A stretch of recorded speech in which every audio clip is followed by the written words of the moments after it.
मेरे बच्चों देखते हैं क्वेश्चन नंबर थर्ड। और क्वेश्चन नंबर थर्ड में कहा गया है कि find the distance between P and Q when P Q is parallel to Y axis and P Q is parallel to X axis. तो हमें डिस्टेंस कैलकुलेट करनी है।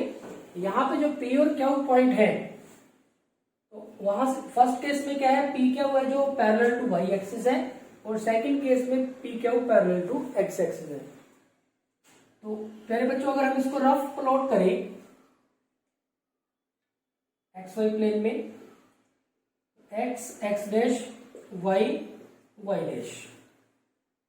अब P Q parallel to Y axis है, Y axis है तो P और Q कहीं भी ले ले आप, वाई एक्सिस के पैरेलल हो। देखो हम यहाँ पे पी पॉइंट ले लेते हैं x1 और y1, यहाँ पे ये हमने पी पॉइंट ले लिया, पैरेलल टू वाई एक्सिस है। तो यहाँ कहीं हम क्यू पॉइंट ले लेते हैं x2 और y2। तो प्यारे बच्चों आप देखेंगे कि p और q पॉइंट हमारे पास ये हैं। अब since p q is parallel to x axis, parallel to Y axis, तो पी क्यू वाई एक्सिस के पैरेलल है फर्स्ट केस में। दिस इंप्लाइज अगर पी क्यू वाई एक्सिस के पैरेलल है, वाई एक्सिस के पैरेलल है तो प्यारे बच्चों x1 और x2 की वैल्यू तो बराबर होगी।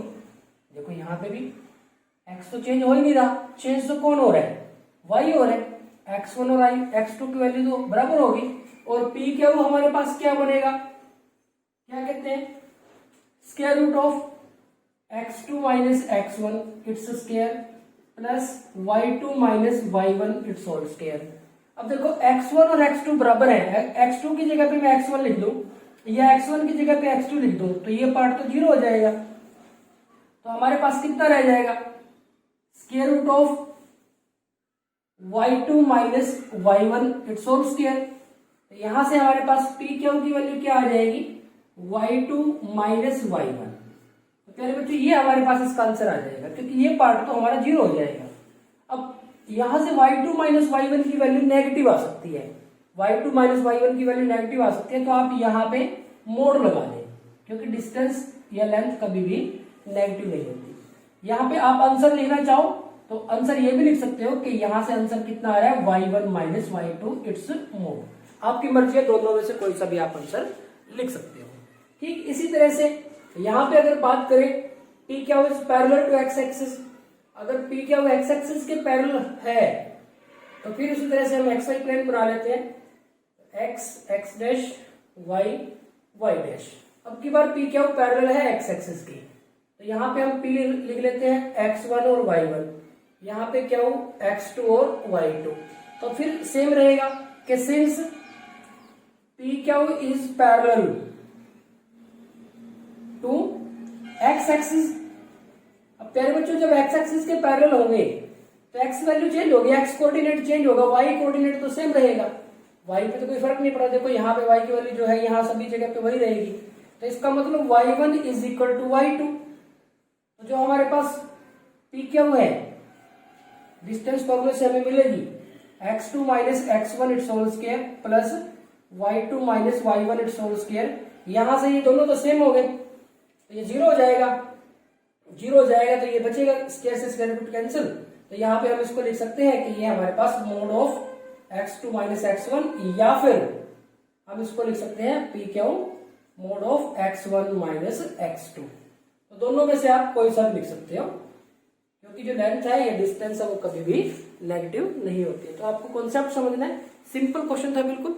आपको समझना ये है कि अगर पी क्यू हमारे पास पैरेलल है एक्स एक्सिस के, पी क्यू अगर एक्स एक्सिस के पैरेलल है तो वाई कोऑर्डिनेट दोनों पॉइंट के सेम होंगे, और पी क्यू अगर पैरेलल है वाई एक्सिस के तो एक्स कोऑर्डिनेट सेम होंगे। तो ये बात आपको समझनी है। आगे बढ़ते हैं प्यारे बच्चों क्वेश्चन नंबर 4 की तरफ।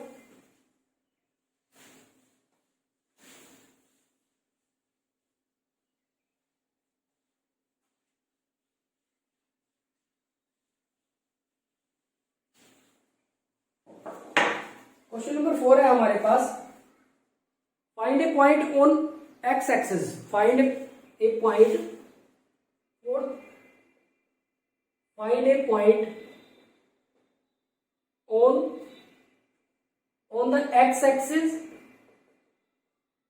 which is equidistant from the points 7, 6 and 3, 4। एक पॉइंट फाइंड करना है हमें एक्स एक्सिस पे। Find a point on X axis which is equidistant from the point 7, 6 and 3, 4। तो सिंपल क्वेश्चन है, 10th क्लास में था आपके पास ये क्वेश्चन। तो हम लिखेंगे कि सॉल्यूशन की अगर बात करें, गिवन पॉइंट्स आर क्या है हमारे पास, एक तो पॉइंट ए मान लेते हैं 7, 6 एंड दूसरे को बी मान लेते हैं, वो है हमारे पास 3, 4। तो ये 2 पॉइंट्स गिवन है हमें और हमें एक्स एक्सिस पे पॉइंट फाइंड करना है।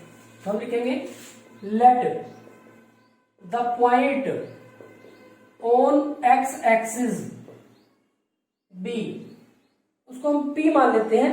एक्स एक्सिस पे कोई भी पॉइंट है उसका y कोऑर्डिनेट तो 0 होगा, तो यहां A0 मान लिया। विच इज इक्विडिस्टेंट, बराबर दूरी पे है, इक्वल डिस्टेंस पे है from points A 7, 6 and B 3, 4। तो प्यारे बच्चों, एक्स एक्सिस पे कोई भी पॉइंट कैसा होगा उसका y कोऑर्डिनेट 0 होगा। तो हमने उस पॉइंट को A0 मान लिया, जो कि कैसा है, इन दोनों पॉइंट से इक्वल डिस्टेंस पे है। तो इक्वल डिस्टेंस पे है तो इसका मतलब क्या हुआ कि PA is equal to PB। PA पे हम डिस्टेंस फॉर्मूला लगा देते हैं, तो क्या बनेगा A - 7 इट्स होल स्क्वायर और 0 - 6 इट्स होल स्क्वायर। यहां से PB पे भी लगा देते हैं A - 3 इट्स होल स्क्वायर और 0 - 4 इट्स होल स्क्वायर। अब यहां से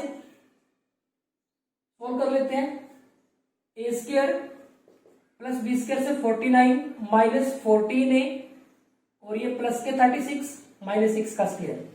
यहां से A square plus 9, A square plus B square minus 2AB से, तो माइनस 6 है और ये प्लस 16। यहां से हमारे पास आ गया ये A स्क्वायर माइनस 14A ये वाला और प्लस 49 और 36, 15 से 5 85 हो गया।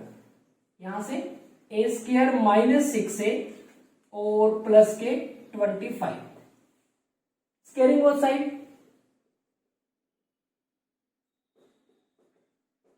दोनों साइड में स्क्वायर कर दिया था, स्क्वायर रूट कैंसिल हो जाएगा। एक साइड से हमारे पास आ गया A square minus 14A plus 85 और यहां से हमारे पास आ गया A square minus 6A plus 25। तो ये इसके साथ कैंसिल हो जाएगा। Minus 14A plus 85 minus 6A plus 25 minus 14A plus 6A और ये 25 माइनस 85। तो ये माइनस 8A यहां 0 और ये 6 विद माइनस साइन। यहां से माइनस कैंसिल कर लेते हैं, तो A की वैल्यू आ गई हमारे पास 60 डिवाइड बाई 8, 4 पे कैंसिल किया 2 और 15, तो 15 divide by 2। So the required point on X axis is, क्या बनेगा, P मानना था हमने A0 और A की वैल्यू कितनी आई 15 डिवाइड बाई 2, यानी कि 15 डिवाइड बाई 2 0। तो प्यारे बच्चों ये हमारे पास इसका आंसर आता है। तो ये हो गया हमारे पास क्वेश्चन नंबर 4। तो एक्सरसाइज 10.1 की अगर बात करें तो इसके जो फर्स्ट क्वेश्चन है, फर्स्ट 4 क्वेश्चन है वो बेसिक क्वेश्चन है, 10th क्लास में जो आपने पढ़ रखा है, आपकी अंडरस्टैंडिंग बेस्ड ही क्वेश्चन है हमारे पास। आगे बढ़ते हैं क्वेश्चन नंबर 5 की तरफ।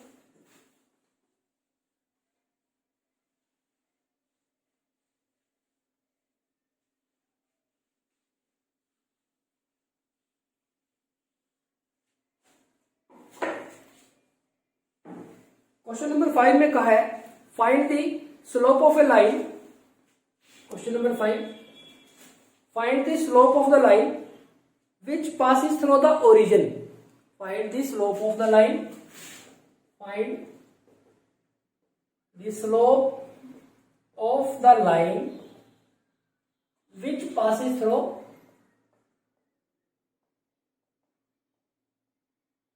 origin, means 0 0,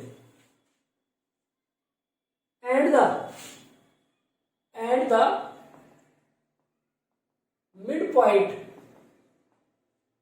midpoint of the line segment joining the points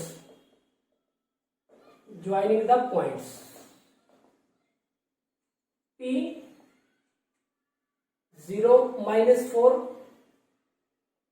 and B 8 0। तो प्यारे बच्चों, आपको कॉन्सेप्ट समझना है क्या कहा जा रहा है।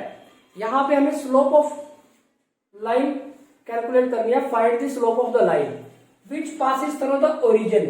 एक तो पॉइंट है origin and the mid point, और दूसरा पॉइंट है मिड पॉइंट। किसका mid point? Of the line segment joining the point P and B। P और B लिखा हुआ है, क्या लिखा हो तो क्या लिख लेंगे। अब हमारे पास अगर इसके सॉल्यूशन की बात करें तो हमारे पास एक तो P गिवन है 0 -4 और एक B गिवन है 8 और 0। तो ये कोई लाइन सेगमेंट है। अब हम निकालेंगे mid point of line segment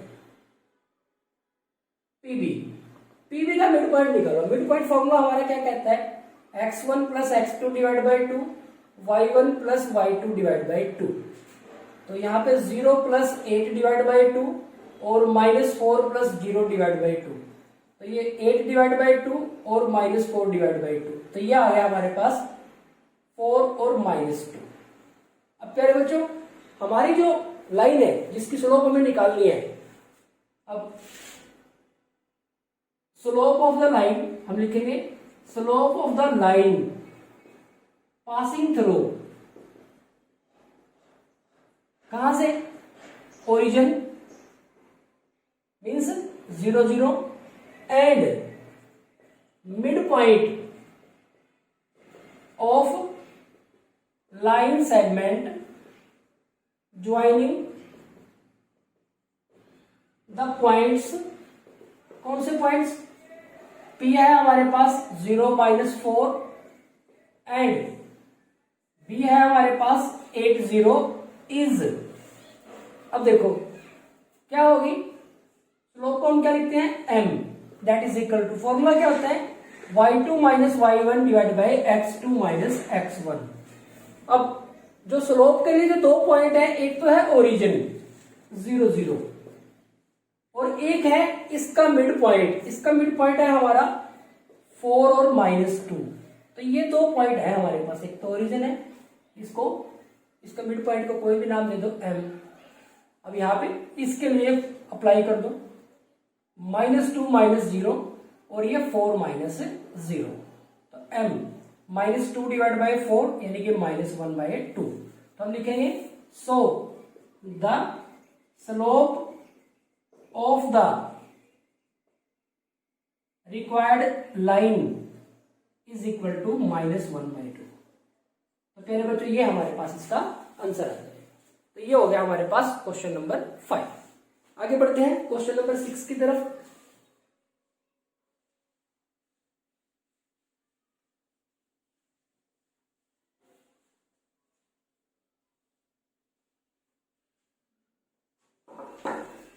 question number 6 है हमारे पास।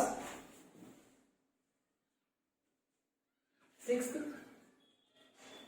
Without using the Pythagoras theorem. Pythagoras theorem का यूज नहीं करना है।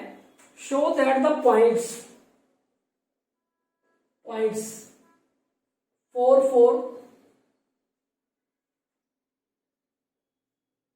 3 5 and -1 -1 are the vertices of A right angle triangle.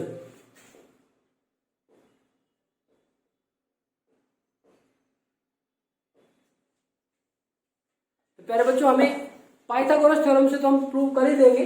यहां पे प्रूव कहा क्वेश्चन कहा गया है कि without using Pythagoras theorem show that points 4, 4, 3, 5 and -1, -1 are the vertices of a right angle triangle। कि ये वर्टिसेस हैं राइट एंगल ट्रायंगल के। अब राइट एंगल ट्रायंगल में एक जो एंगल होगा हमारे पास 90 डिग्री का होगा, यानी कि कोई भी दो साइड्स आपस में कैसी होंगी, परपेंडिकुलर होंगी। अगर कोई भी दो साइड आपस में परपेंडिकुलर होंगी तो उनके स्लोप्स का जो प्रोडक्ट है वो कितना होगा, हमारे पास स्लोप का जो प्रोडक्ट है कितना होगा, -1। तो किन्हीं भी दो के स्लोप का प्रोडक्ट अगर हम -1 दिखा देते हैं तो वो परपेंडिकुलर हो जाएंगी। परपेंडिकुलर हो जाएंगे तो उनके बीच एंगल 90 डिग्री हो जाएगा, और 90 डिग्री हो गया तो हमारे पास वो राइट एंगल ट्रायंगल हो जाएगा। तो पहले बच्चों सोल्यूशन देखते हैं इसका। तो हमारे पास जो पॉइंट्स हैं उनको हम लिख लेते हैं, गिवन पॉइंट्स आर, फर्स्ट को ए मान लेते हैं 4, 4, सेकंड को बी मान लेते हैं 3, 5 एंड थर्ड को हम सी मान लेते हैं -1, -1। अब हम इससे जो ट्रायंगल बनेगी उसकी स्लोप निकालते हैं, सभी साइड्स की स्लोप निकालते हैं। तो हम निकालते हैं slope of side A B. Formula क्या है हमारे पास, y2 - y1 divide by x2 - x1। तो यहां से हमारे पास क्या लिखेंगे, 5 - 4 और ये 3, 5 - 4 और ये 3 - 4। तो 5 - 4 1 और ये -1, तो हमारे पास आ गया -1। तो इसको आप चाहे तो m1 मान सकते हैं। Similarly slope of side BC, अब BC पे अप्लाई कर दो यही formula, y2 - y1 divide by x2 - x1। अब हमारे x1 y1 x2 y2 ये होगी, क्या लिखेंगे, -1 -5 और ये -1 और -3, तो ये -6 डिवाइड बाय -4। तो यहाँ पे कैंसल, और ये 3 और ये 2, यहां पे आ गया 3/2। Similarly slope of side AC या CA, यही फॉर्मूला अप्लाई हो जाएगा AC के लिए, y2 -1 -4 और ये हमारे पास -1 और -4। तो यहां पे आ गया -5 डिवाइड बाय -5, तो कितना आ गया हमारे पास, 1 आ गया। अब किन्हीं भी दो स्लोप का प्रोडक्ट देखो -1 के इक्वल है कि नहीं, इसकी और इसकी जब मल्टीप्लाई करेंगे हम तो -1 आएगा। तो हम लिखेंगे slope of side AB into slope of side AC, that is equal to कितना भाई, -1 इंटू 1, कितना आ गया, -1। प्रोडक्ट ऑफ स्लोप क्या हो गया, this implies product of slopes that is equal to 1 -1। So AB is perpendicular to AC। तो AB और AC, AB is perpendicular to AC and या AB and AC are perpendicular. This implies, देखो AB और AC आपस में perpendicular, यानी कि कहां पे एंगल 90 डिग्री का होगा, जो पॉइंट रिपीट हो रहा है वहां पे एंगल 90 डिग्री का होगा, तो angle A is equal to 90 degree. So the points 4, 4, 3, 5 and -1, -1 are the vertices of a right angle triangle। ये हमने इसको प्रूव कर दिया। तो प्यारे बच्चों, ये हो गया हमारे पास क्वेश्चन नंबर 6। तो आज की वीडियो में इतना ही। Thank you very much.